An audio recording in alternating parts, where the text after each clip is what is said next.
पर आयोजन। देश के हर हिस्से से, समाज के हर वर्ग से, हर उम्र के लोगों के मुझे अनगिनत पत्र मिले हैं।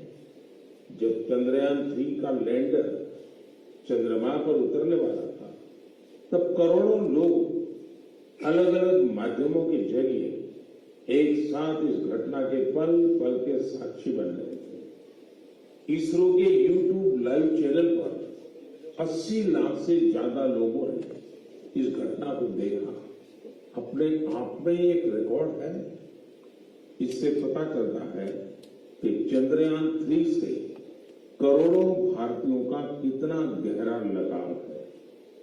चंद्रयान की इस सफलता पर देश में इन दिनों एक बहुत ही शानदार क्विज कंपटीशन भी चल रहा है, प्रश्न स्पर्धा, और उसे नाम दिया गया है चंद्रयान 3 महाक्विज। माई गॉव पोर्टल पर हो रहे इस कंपटीशन में अब तक 15 लाख से ज्यादा लोग हिस्सा ले चुके हैं। माई गॉव की शुरुआत के बाद यह किसी भी क्विज में सबसे बड़ा पार्टिसिपेशन है। मैं तो आपसे भी कहूंगा कि अगर आपने अब तक इसमें हिस्सा नहीं लिया है तो देर मत करिए। अभी इसमें 6 दिन और बचे हैं। इस क्विज में जरूर हिस्सा लीजिए। मेरे परिवारजनों, चंद्रयान 3 की सफलता के बाद G20 के शानदार आयोजन ने हर भारतीय की खुशी को दोगुना कर दिया। भारत मंडपम तो अपने आप में एक सेलिब्रिटी की तरह हो गया है। लोग उसके साथ सेल्फी खिंचा रहे हैं और गर्व से पोस्ट भी कर रहे हैं। भारत ने इस समिट में अफ्रीकन यूनियन को G20 में फुल मेंबर बनाकर अपने नेतृत्व का लोहा मनवाया है।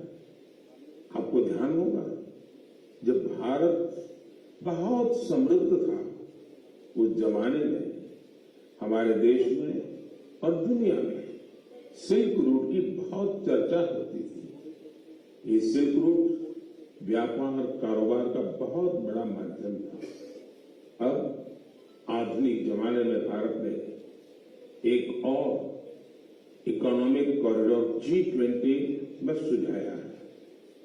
ये है India middle east Europe economic corridor. ये कॉरिडोर आने वाले सैकड़ों वर्षों तक विश्व व्यापार का आधार बनने जा रहा है और इतिहास इस बात को हमेशा याद रखेगा कि इस कॉरिडोर का सूत्रपात भारत की धरती पर हुआ था। साथियों, G20 के दौरान जिस तरह भारत की युवा शक्ति इस आयोजन से जुड़ी, उसकी आज विशेष चर्चा आवश्यक है। साल भर तक देश के अनेकों यूनिवर्सिटी में G20 से जुड़े कार्यक्रम हुए। अब इसी श्रृंखला में दिल्ली में एक और एक्साइटिंग प्रोग्राम होने जा रहा है, G20 यूनिवर्सिटी कनेक्ट प्रोग्राम। इस प्रोग्राम के माध्यम से देश भर के लाखों यूनिवर्सिटी स्टूडेंट्स एक दूसरे से जुड़ेंगे। इसमें IIT, IIM, NIT और मेडिकल कॉलेज जैसे कई प्रतिष्ठित संस्थान भी भाग लेंगे। मैं चाहूंगा कि अगर आप कॉलेज स्टूडेंट हैं तो 26 सितंबर को होने वाले इस कार्यक्रम को जरूर देखिएगा, इससे जरूर जुड़िएगा। भारत के भविष्य में, युवाओं के भविष्य पर इसमें बहुत सारी दिलचस्प बातें होने वाली है। मैं खुद भी इस कार्यक्रम में शामिल होऊंगा। मुझे भी अपने कॉलेज स्टूडेंट से संवाद का इंतजार है। मेरे परिवारजनों, आज से 2 दिन बाद 27 सितंबर को विश्व पर्यटन दिवस है। पर्यटन को कुछ लोग सिर्फ सैर सपाटे के तौर पर देखते हैं, लेकिन पर्यटन का एक बहुत बड़ा पहलू रोजगार से जुड़ा है। कहते हैं सबसे कम इन्वेस्टमेंट में सबसे ज्यादा रोजगार अगर कोई सेक्टर पैदा करता है तो वो टूरिज्म सेक्टर ही है। टूरिज्म सेक्टर को बढ़ाने में किसी भी देश के लिए गुडविल, उसके प्रति आकर्षण बहुत मैटर करता है। बीते कुछ वर्षों में भारत के प्रति आकर्षण बहुत बढ़ा है और G20 के सफल आयोजन के बाद दुनिया के लोगों का इंटरेस्ट भारत में और बढ़ गया है। साथियों, G20 में 1 लाख से ज्यादा डेलीगेट्स भारत आए। वो यहाँ की विविधता, अलग अलग परंपराएं, भांति भांति का खान पान और हमारी धरोहरों से परिचित हुए। यहाँ आने वाले डेलीगेट्स अपने साथ जो शानदार अनुभव लेकर गए हैं, उससे टूरिज्म का और विस्तार होगा। एक वर्ल्ड हेरिटेज साइट्स भी है और इनकी संख्या लगातार बढ़ती जा रही है। कुछ ही दिन पहले शांति निकेतन और कर्नाटका के पवित्र होयसड़ा मंदिरों को वर्ल्ड हेरिटेज साइट्स घोषित किया गया है। मैं इस शानदार उपलब्धि के लिए समस्त देशवासियों को बधाई देता हूं। मुझे 2018 में शांति निकेतन की यात्रा का सौभाग्य मिला था। शांति निकेतन से गुरुदेव रविन्द्रनाथ टैगोर का जुड़ाव रहा है। गुरुदेव रविन्द्रनाथ टैगोर ने शांति निकेतन का मोटो संस्कृत के एक प्राचीन श्लोक से लिया था। वह श्लोक है, यत्र विश्वम भवत्येक नीडम, अर्थात जहां एक छोटे से घोंसले में पूरा संसार समाहित हो सकता है। कर्नाटका के जिन होयसड़ा मंदिरों को यूनेस्को ने विश्व धरोहर सूची में शामिल किया है, उन्हें 13वीं शताब्दी के बेहतरीन आर्किटेक्चर के लिए जाना जाता है। इन मंदिरों को यूनेस्को से मान्यता मिलना मंदिर निर्माण की भारतीय परंपरा का भी सम्मान है। भारत में अब वर्ल्ड हेरिटेज प्रॉपर्टीज की कुल संख्या 42 हो गई है। भारत का प्रयास है कि हमारे ज्यादा से ज्यादा ऐतिहासिक और सांस्कृतिक जगहों को वर्ल्ड हेरिटेज साइट की मान्यता मिले।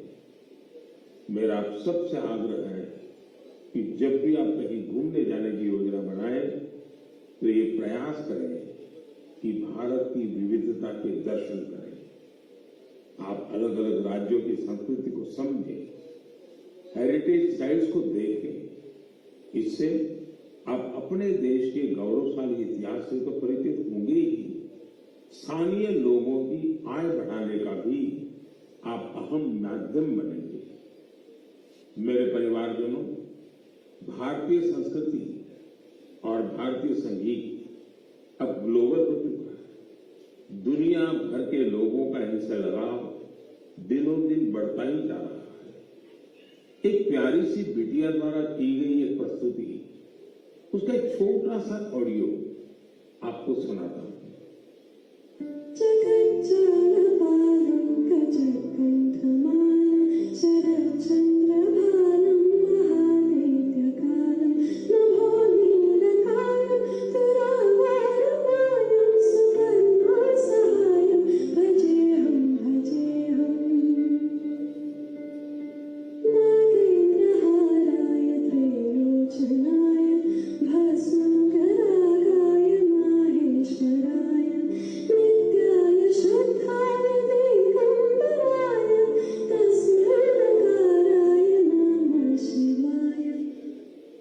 इससे सुनकर आप भी हैरान हो गए ना, कितनी मधुर आवाज है और हर शब्द में जो भाव झलकते हैं, ईश्वर के प्रति उनका लगाव हम अनुभव कर सकते हैं।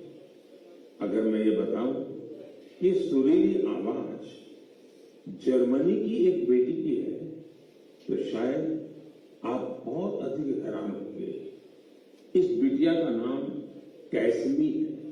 21 साल की कैसमी इन दिनों इंस्टाग्राम पर खूब छाई हुई है। जर्मनी की रहने वाली कैसमी कभी भारत नहीं आई है, लेकिन वो भारतीय संगीत की दीवानी है, जिसने कभी भारत को देखा तक नहीं। उसकी भारतीय संगीत में ये रुचि बहुत ही इंस्पायरिंग है। कैसमी जन्म से ही देख नहीं पाती है, लेकिन ये मुश्किल चुनौती उन्हें असाधारण उपलब्धियों से रोक नहीं पाई। म्यूजिक और क्रिएटिविटी को लेकर उनका पैशन कुछ ऐसा था कि बचपन से ही उन्होंने गाना शुरू कर दिया। अफ्रीकन ड्रमिंग की शुरुआत तो उन्होंने महज 3 साल की उम्र में ही कर दी थी। भारतीय संगीत से उनका परिचय 5-6 साल पहले ही हुआ। भारत के संगीत ने उनको इतना मोह लिया कि उसमें पूरी तरह से रम गई। उन्होंने तबला बजाना भी सीखा है। सबसे इंस्पायरिंग बात तो यह है कि वे कई सारी भारतीय भाषाओं में गाने में महारत हासिल कर चुकी है। संस्कृत, हिंदी, मलयालम, तमिल, कन्नड़ या फिर असमी, बंगाली, मराठी, उर्दू, उन्होंने इन सब में अपने सुर साधे।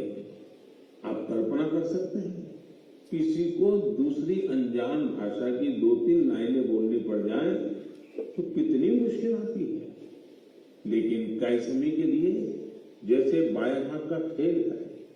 आप सभी के लिए मैं यहाँ कन्नड़ा में गाए उनके गीत को शेयर कर रहा हूँ। नम्मा वचना बहुवचना नुडीरु कन्नड़ नडेरो कन्नड़ नम्मा वचना बहुवचना नुडीरु कन्नड़ नडेरो कन्नड़ कन्नड़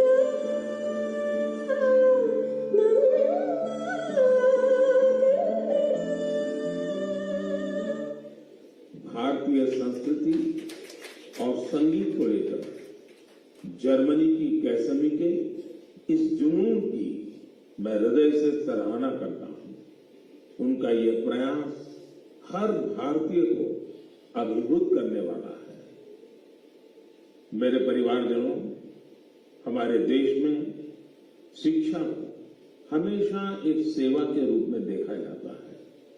मुझे उत्तराखंड के कुछ ऐसे युवाओं के बारे में पता चला है जो इसी भावना के साथ बच्चों की शिक्षा के लिए काम कर रहे हैं।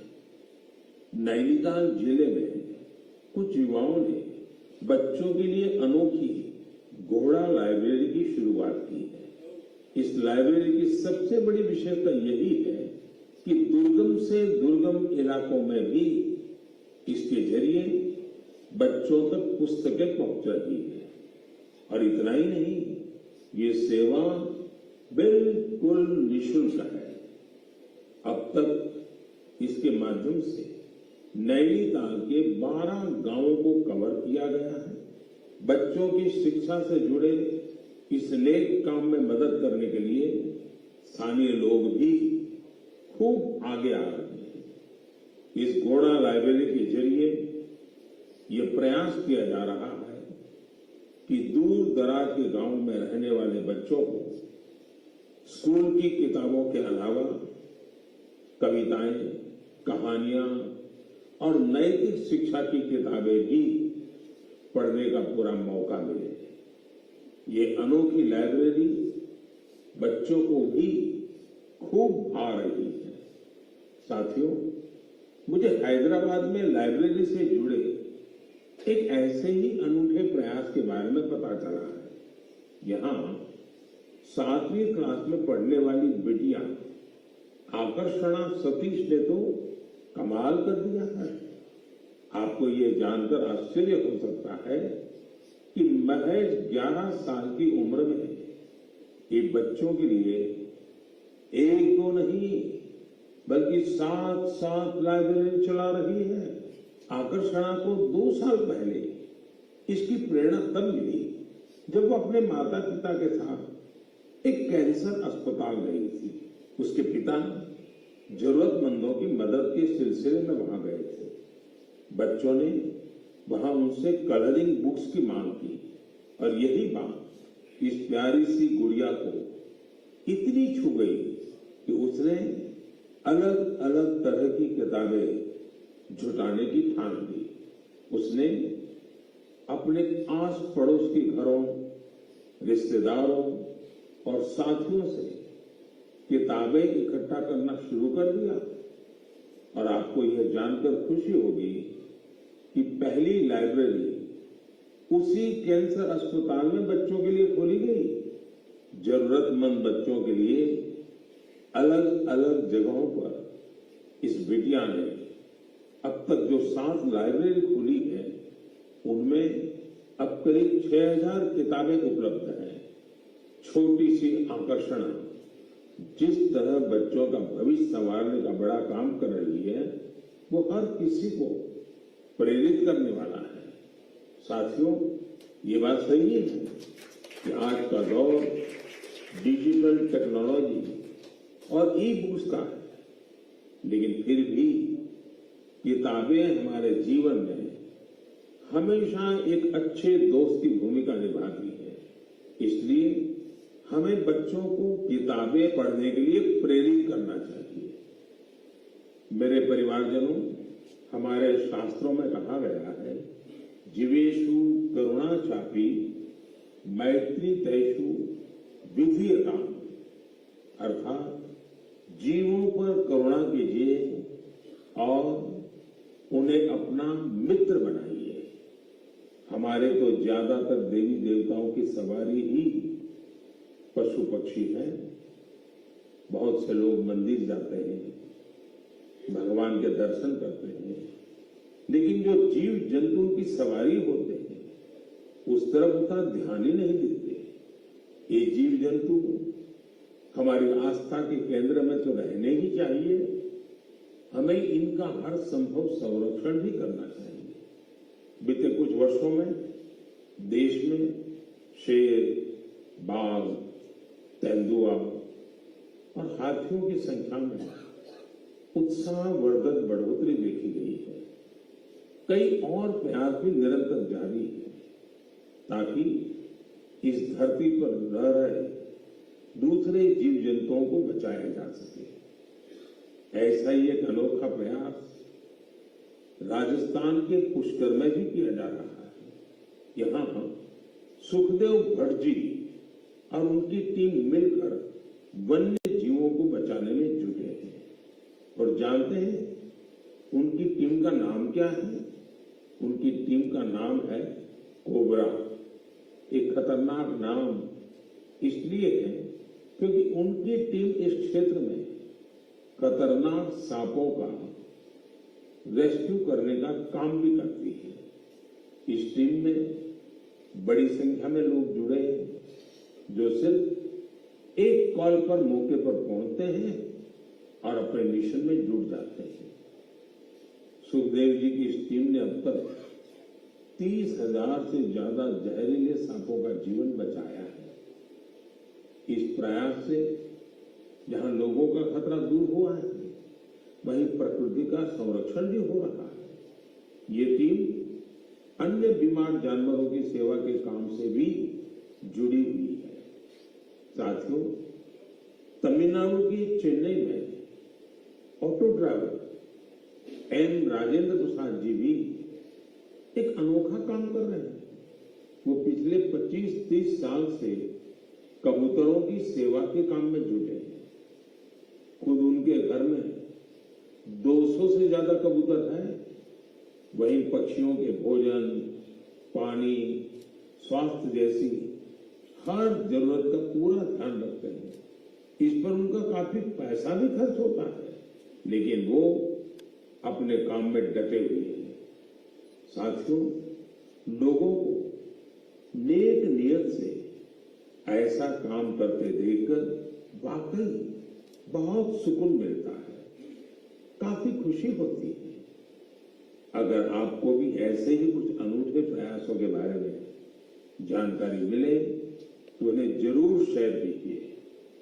मेरे प्यारे परिवारजनों, आजादी का ये अमृत काल देश के लिए हर नागरिक का कर्तव्य काल भी है।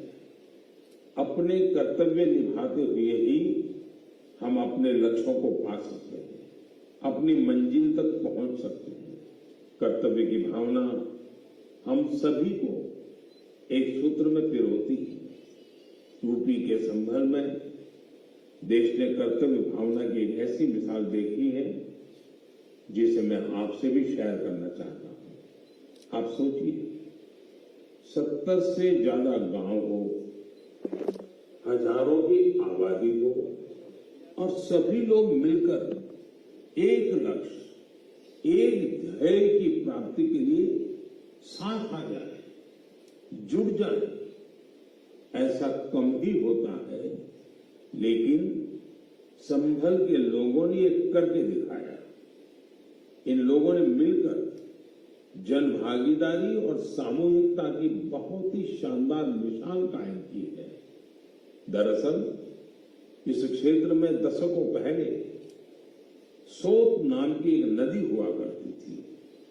अमरोहा से शुरू होकर संभल होते हुए बदायूं तक बहने वाली ये नदी एक समय इस क्षेत्र में जीवनदायिनी के रूप में जानी जाती थी। इस नदी में अनवरत जल प्रवाहित होता था, जो यहाँ के किसानों के लिए खेती का मुख्य आधार था।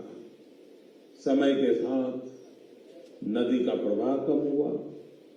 नदी जिन रास्तों से बहती थी वहां अतिक्रमण हो गया और ये नदी विलुप्त हो गई।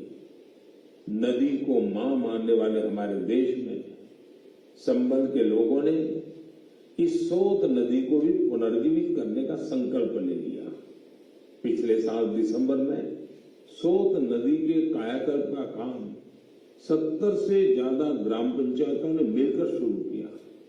ग्राम पंचायतों के लोगों ने सरकारी विभागों को भी अपने साथ लिया। आपको ये जानकर खुशी होगी कि साल के पहले 6 महीने में ही ये लोग नदी के 100 किलोमीटर से ज्यादा रास्ते का पुनरुद्धार कर चुके थे। जब बारिश का मौसम शुरू हुआ तो यहाँ के लोगों की मेहनत रंग लाई और सोत नदी पानी से लबालब भर गई। यहाँ के किसानों के लिए खुशी का एक बड़ा मौका बनकर आया है। लोगों ने नदी के किनारे बांस के 10,000 से भी अधिक पौधे भी लगाए हैं ताकि इसके किनारे पूरी तरह सुरक्षित रहे। नदी के पानी में 30,000 से अधिक गंबूसिया मछलियों को भी छोड़ा गया है ताकि मच्छर न पनपे। साथियों, सोत नदी का उदाहरण हमें बताता है कि अगर हम ठान लें तो बड़ी से बड़ी चुनौतियों को पार कर एक बड़ा बदलाव ला सकते हैं। आप भी कर्तव्य पथ पर चलते हुए अपने आसपास ऐसे बहुत से बदलावों का माध्यम बन सकते हैं। मेरे परिवारजनों, जब इरादे अटल हो और कुछ सीखने की लगन हो तो कोई काम मुश्किल नहीं रह जाता है। पश्चिम बंगाल की श्रीमती शकुंतला सरदार ने इस बात को बिल्कुल सही साबित करके दिखाया है। आज वो कई दूसरी महिलाओं के लिए प्रेरणा बन गई है।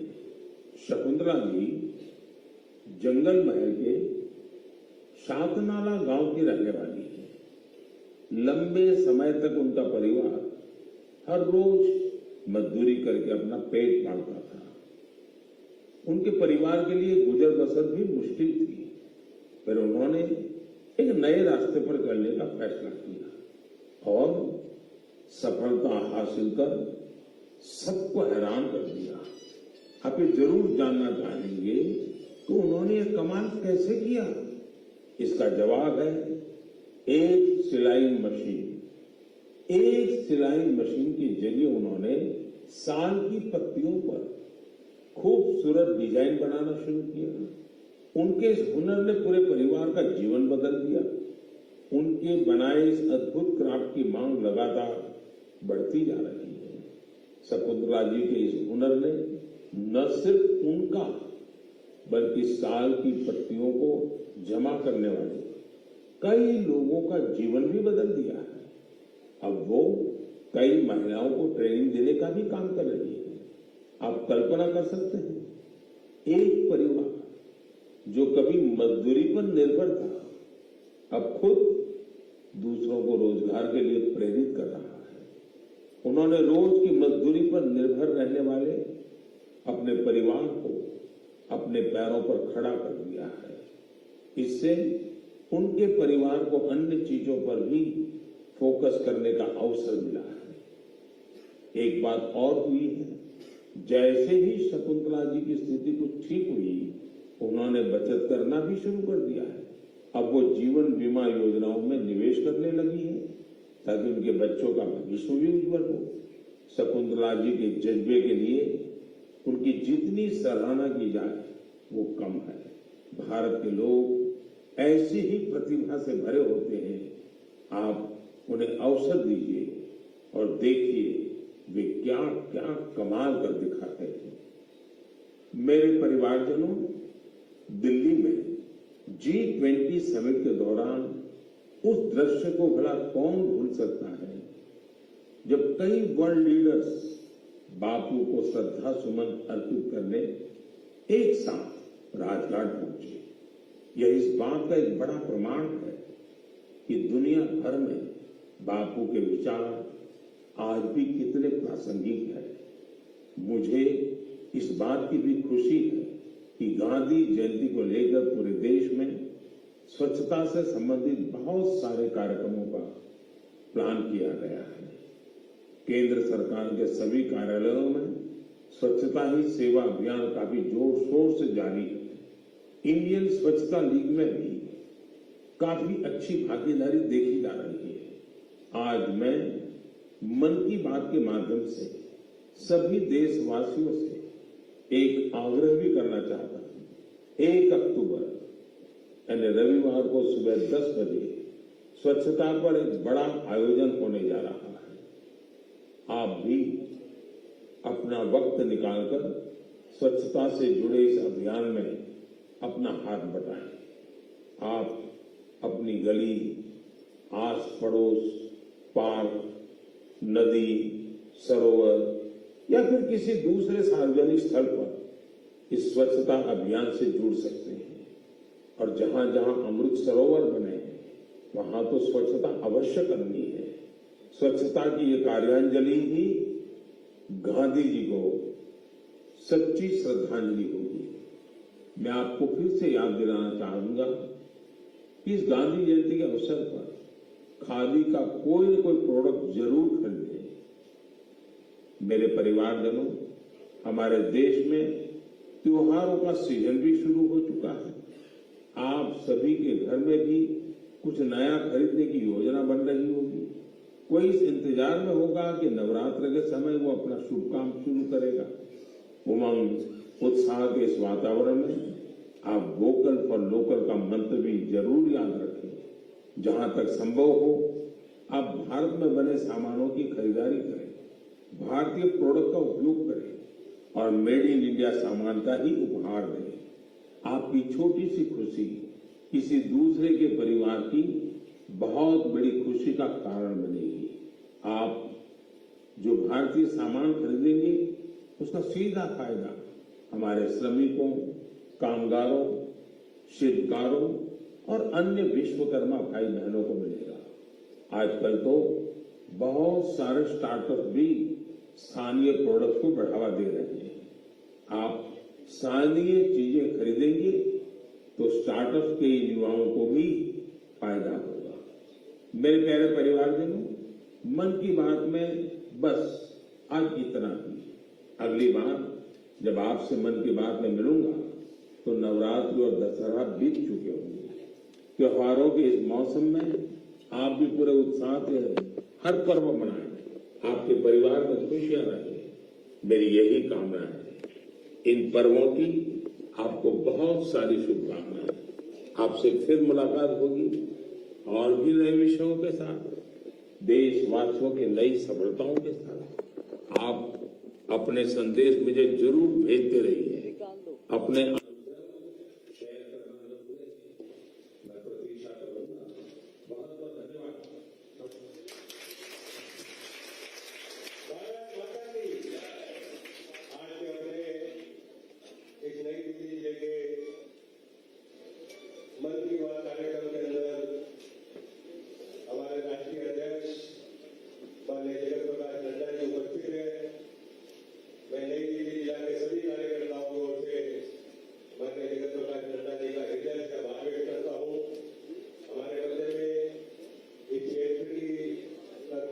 संस्था मैं मीनाक्षी लेखी भी मौजूद है, उनका भी मैं हृदय से आभार व्यक्त करता हूँ।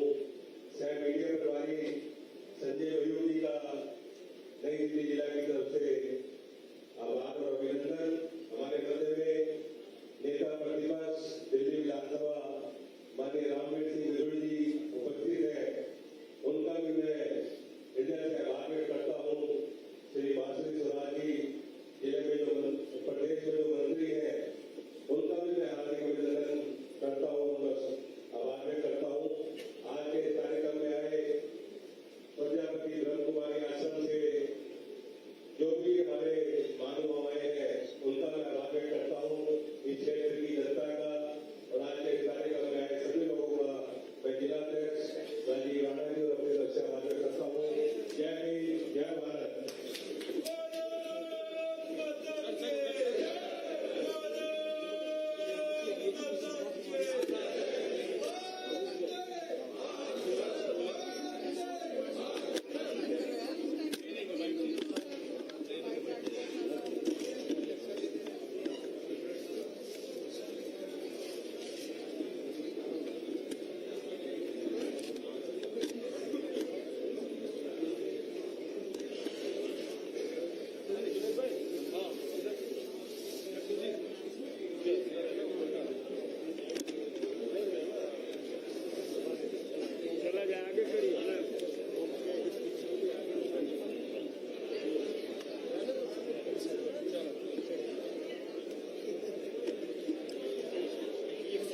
इसको खाली पहले करा लीजिए।